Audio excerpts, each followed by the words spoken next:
obviously Coralie and Scott, I have the Director General here of the Department of Justice and Attorney General. So questions of the police, operationally directly at the centre here, and more broadly the department and myself. So okay, terrific. Thank you so much. let me know when you're ready to go.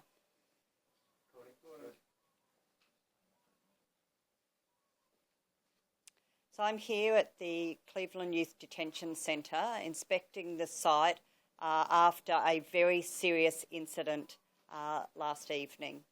An incident occurred where around 20 youths rioted at the centre and staff were injured in relation to the incident. There were around 29 staff who ended up having to secure themselves within a building, and the police were called in to take control of the situation. Can I say firstly that our thoughts go out to those staff members injured, and particularly one who received very serious injuries, and our thoughts are with him and his family right now, and also to all of the staff who were there last night who are quite traumatised by the incident, but all of the staff that are here, because every staff member should feel that they can come to work and do their job and go home safely. This incident will be thoroughly investigated. I've spoken to a number of staff members today. I will be having a meeting with the Australian Workers Union and some of their delegates and staff members again shortly to hear any issues and concerns they may have. We will investigate this issue to look at whether there was any issues that led up to the incident, or, as it appears it may be, whether it was just an opportunistic situation where the youths chose to engage in this very serious behaviour. The police are still on site conducting their investigations, and I expect that there will be charges, very serious charges laid against the individuals who have been involved. Part of the investigation will, of course, look at what lessons can be learnt to deal with a situation like this in the future, or to stop it happening in the first place. And one of those issues are how do we stop these youth getting onto the roof? Significant funds have been spent putting roller drums above the gutters on all of these buildings. I have inspected these buildings a number of times myself, and an average person would have a look at these buildings and think there is no possible way to get on. But as has been shown from the incident last night, they have found a way, and I won't go into detail because all of that needs to form part of the investigation, but they have found a way, and we want to make sure that we do everything possible to address those and to do everything possible to ensure that youth cannot get on these roofs into the future, because of course in doing so that certainly escalates any situation here on the side. I'm happy to take any questions. Minister, how many guards were injured? I understand 4 staff members were injured. And what was the severity of those injuries? I understand that 3 of those injuries were cuts and bruises. I'm not across all of the detail of the injuries, but I understand that they were reasonably minor, not that makes it any better, but that one of them was very serious, and it appears, I understand the gentleman involved is undergoing surgery this afternoon. That may very well mean that staff member has lost his eyesight in one of his eyes. How can something like this happen in 2016 at a correctional facility like this? Well, at the end of the day, this is a detention centre. The youth that are in this centre are here because they have committed offences, and often very serious offences, including assault, serious assault themselves. So we have to understand the environment. Just like corrective services, youth detention centres do have youths who have been violent in the past and are in here as a consequence of that violence.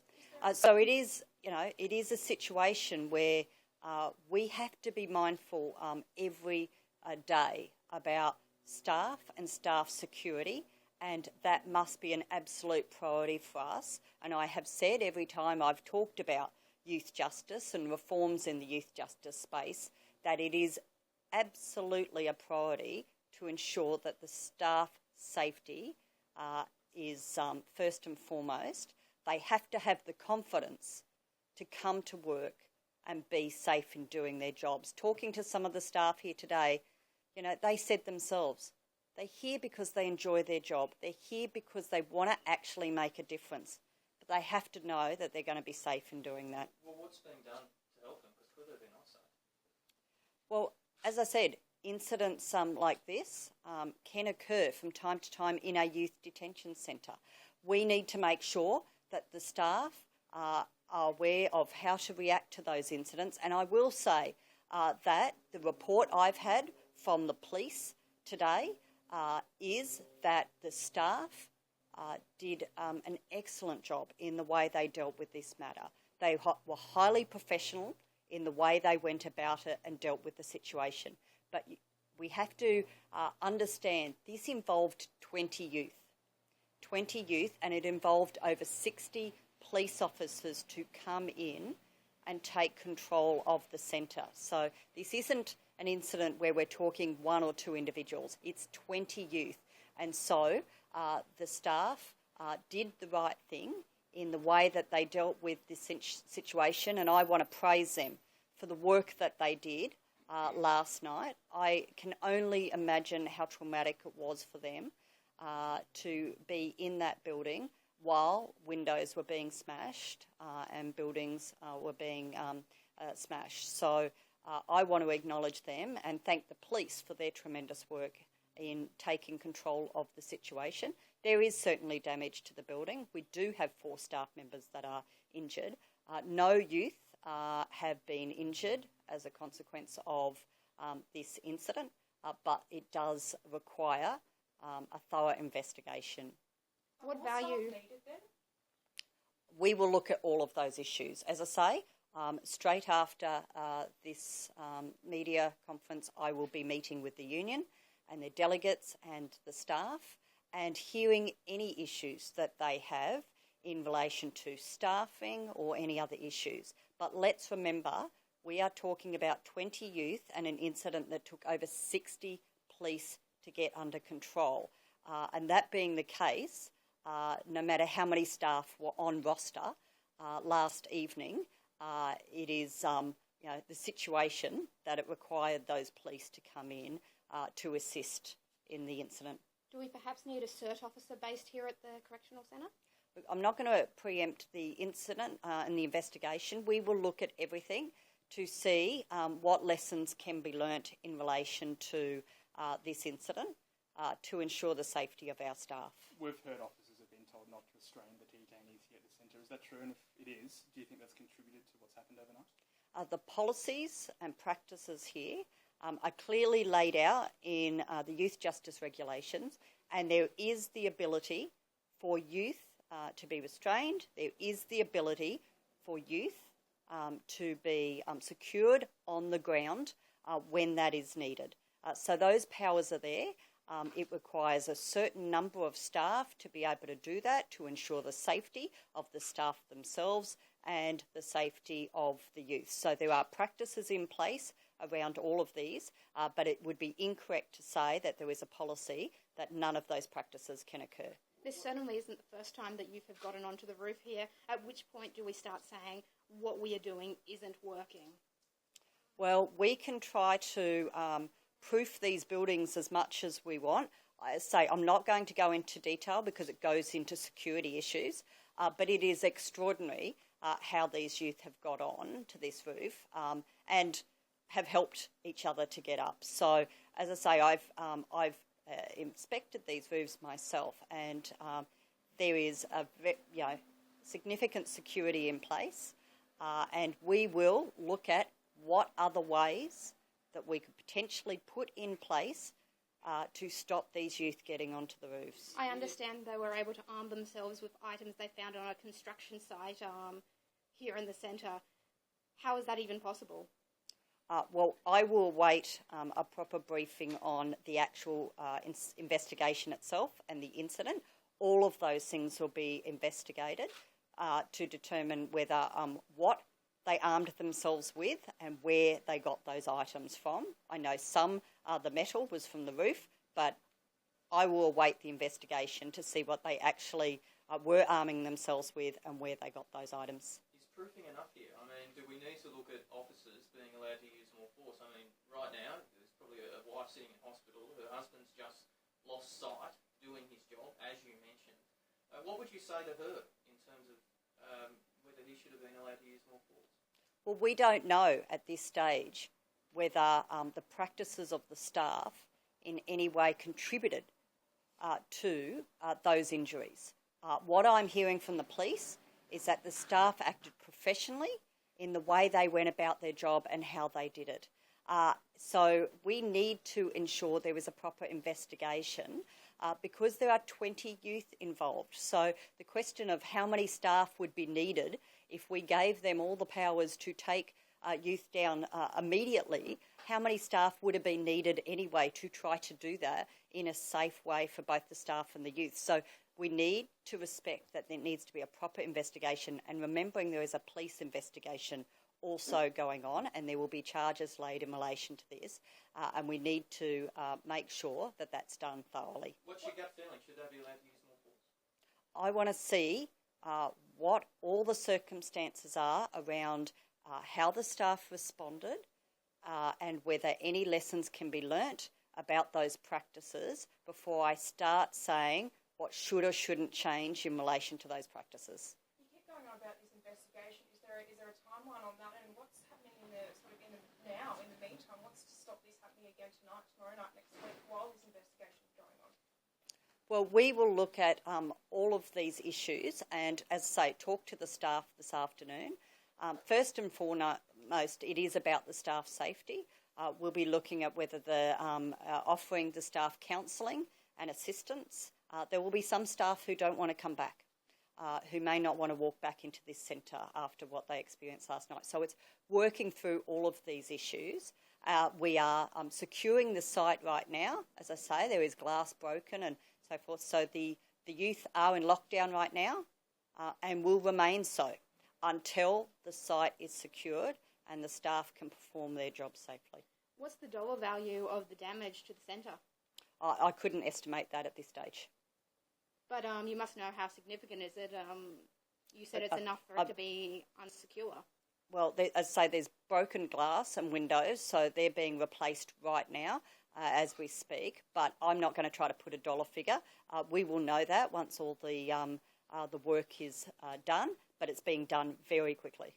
The Townsville community is pretty angry at the moment about youth offenders. It's a bit of a powder keg out there. What's being done to reassure people? People are worried about youth on the streets as well as here in Cleveland. How do we prevent a Kalgoorlie-style situation from breaking out in Townsville? Well, let's be clear. This is a separate situation to what is happening in relation to Townsville more broadly and the discussion around crime rates. There is a group that's been put together that I know Coralie O'Rourke and Scott Stewart and Aaron Harper have been working with to get agencies together to be looking at what we can do to tackle crime in Townsville.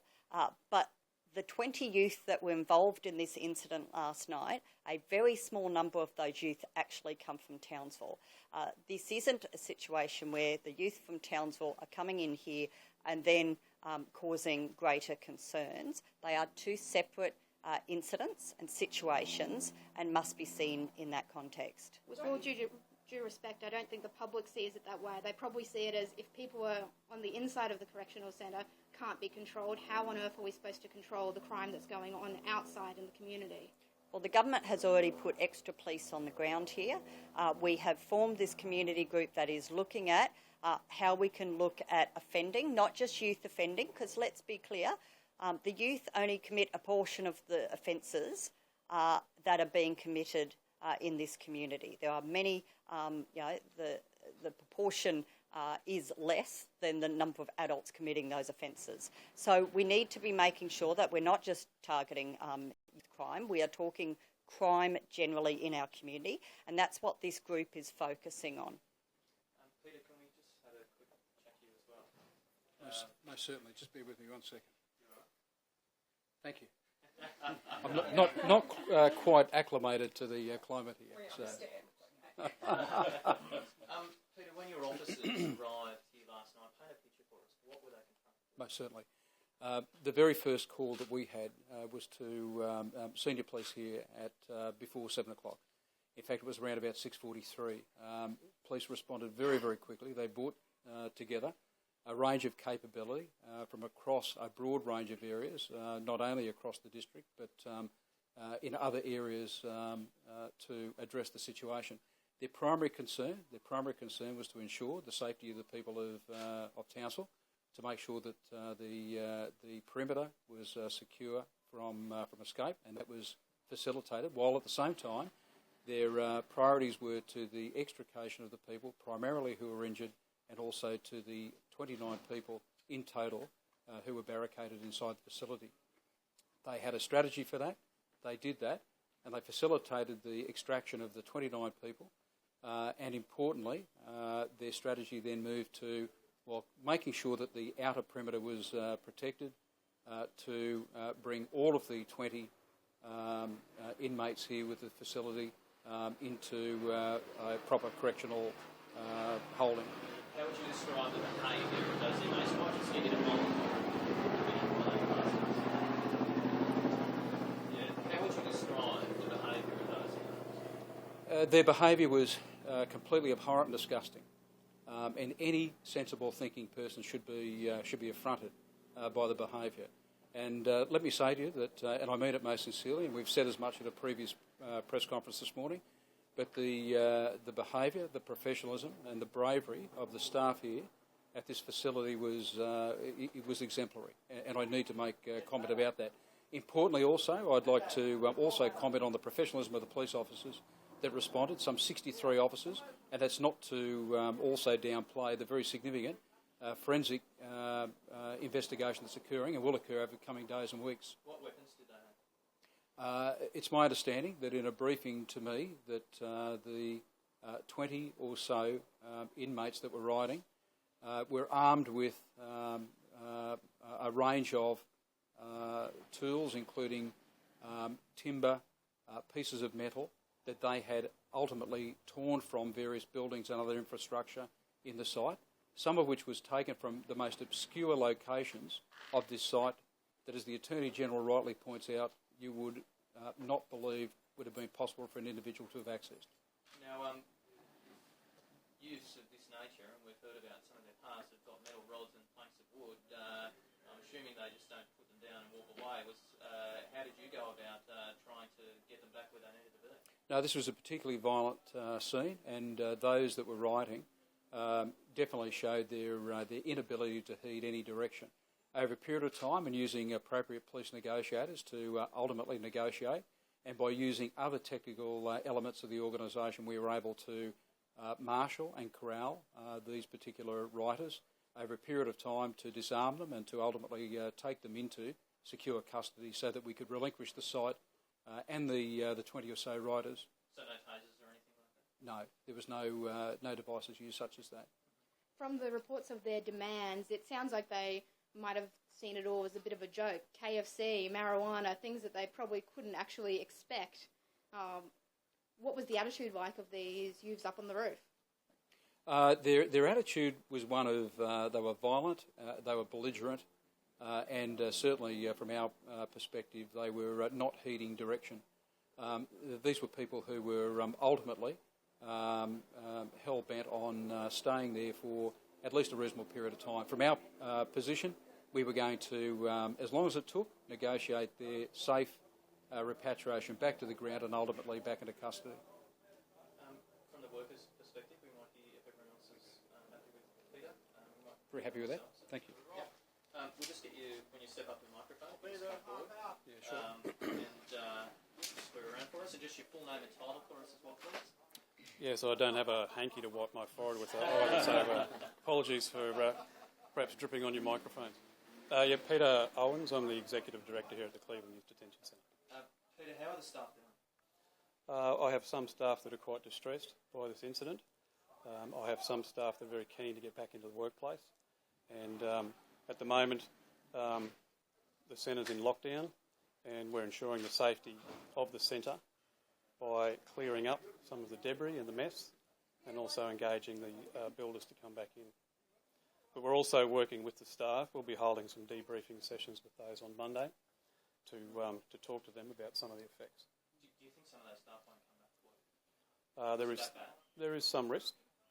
I think the human nature of working in these environments, particularly when a violent incident like that occurs, can certainly affect some people. We'll certainly be offering all of the resources we can to support those people. Now, one of your workers has suffered serious injuries, isn't it? Have you been able to speak to him and his family? How is he doing? Yeah, no, well, he's not doing very well at all. He's having surgery now as this press conference is occurring. I understand that his wife is quite distressed, as you would expect, and he has a couple of young children as well. How long had he been at the centre here for? Several years. And what happened to him? Well, it's a bit unclear at the moment. He himself is a little bit unclear. Something has hit him around the eye region, possibly a rock or another piece of metal. I'm not 100% sure. But whatever it was, it seems that it was rather large, and it's done a considerable amount of damage to his eye socket area. What kind of training did the staff inside have to deal with a riot situation like this? There's a couple of things I'll provide in response to that. The staff all undertake protective actions training at the centre here, and they're trained very well in how to respond to individual instances. However, if there's a large instance, such as this one, where we had 20 young people running around the centre, it's my job to make a decision about whether or not I think that it's a safe environment for my staff. So I made that call and engaged the police to come and assist us once it became apparent that the 20 young people were not going to engage appropriately. What was the trigger? Did it start with one person? What was it over? I'm not going to go into the details yet. We'll wait for investigations to complete. How quickly were they all able to get up onto the roof? Again, we'll wait for the investigation to be complete. You guys were very interested in meeting the staff.